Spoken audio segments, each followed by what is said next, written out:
Hello, Phil Swann here again with another quick episode of Together, where we look at good mental health, well-being and the Christian hope. Where I live, we've been enjoying some really fantastic weather recently. In fact, we haven't had any rain for about a month, which is tremendous. And the forecast for tomorrow is great. But then I do understand they have some showers coming in. One of the things I've noticed as I walk around the town, or if I chat to people and listen, is that the coming of this warm weather, of the sunshine, and the kind of change without the thought that it's only going to last a few days, but the prospect of it not raining for quite a long time, has really put a spring in a lot of people's steps. There seems to be a buoyancy about many of the people I meet. There seems to be a kind of lifting up.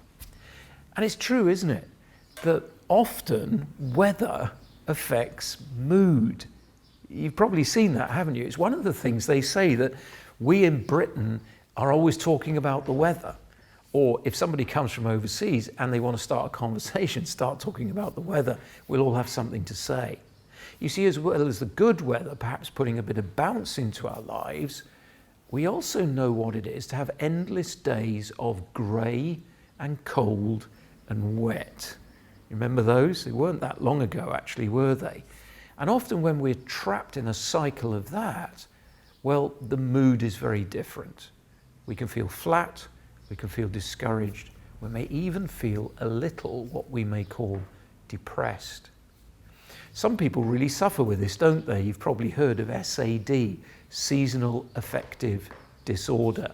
And they tell us there are all sorts of things we can do to try and combat this.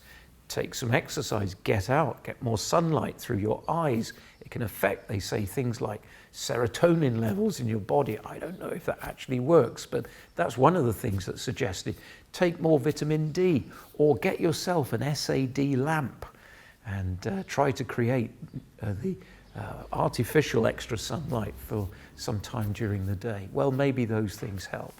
I have a friend who actually really does suffer quite badly from SAD. He's not clinically depressed, but when the weather is grey and it's raining, he is really, really low. So much so that when he retired, he and his wife sold up everything, gone to live in Cyprus, which I think is fantastic. But it's been such a benefit to his mood. Now, why am I telling you this? It's the reminder that if something like the weather can affect our mood, well, there's a whole host of other things in life can affect our mood as well. And you, like me, and like everybody else on this planet, knows what it is for our moods sometimes to be elevated and sometimes for it to be depressed. We also know what it is sometimes for it to be in the middle, and sometimes to have days where it kind of just does this all the way through the day. We all know what it is to experience mood changes.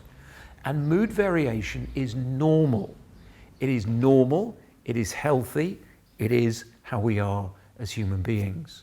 Now, I'm stressing that because sometimes people will try and convince you that somehow we should never really be feeling down.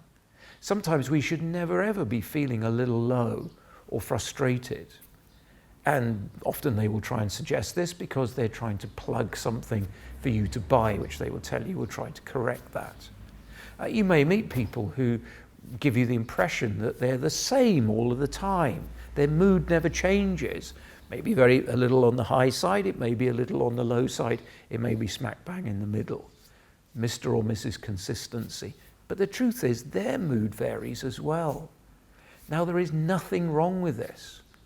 And we need to be careful that we don't buy into the idea that because my mood drops a little bit, that somehow this is a crisis, there is something wrong with me or wrong with the world, and I need help. We must not medicalize normal human mood variation any more than we would seek to medicalize somebody who recently lost a dear, close loved one and finds themselves experiencing grief. We would never go up to someone and say, you know, you need to cheer up, or there's something you can do, or take this, read this book, and somehow it'll sort you out. No, there's a proper place for grief.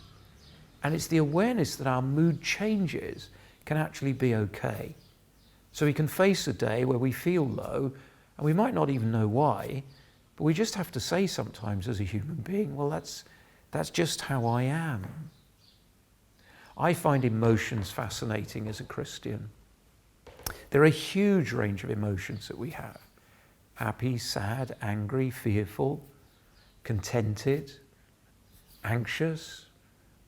All sorts of ways in which our emotions are experienced. We may not always show it on the outside, but all of us experience these things on the inside. And this range of emotions has been given to us by God. He has designed us with emotions. It is not a design flaw that sometimes we feel down. It is not a design flaw that sometimes we feel anxious. There are very good reasons that we have these emotions to which we attribute words which have meaning. And when we consider how God has given us these things, they really begin to make sense. You see, ultimately, human emotions have been given that we might experience and enjoy God.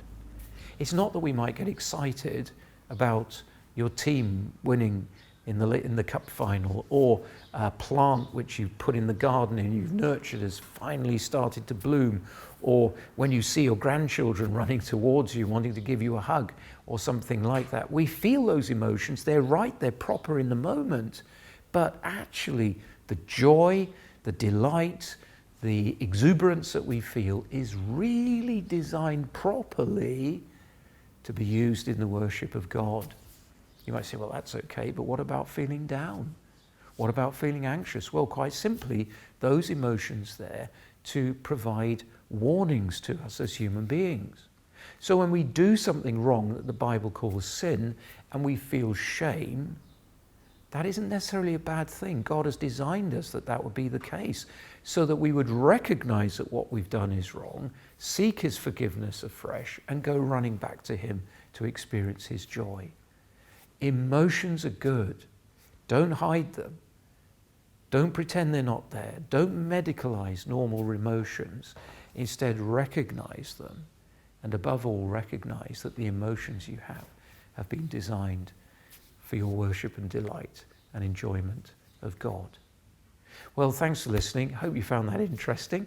And if you have, like and share the Together stuff on social media. Let your friends know. So maybe it'll be a help for them as well. I look forward to seeing you again soon.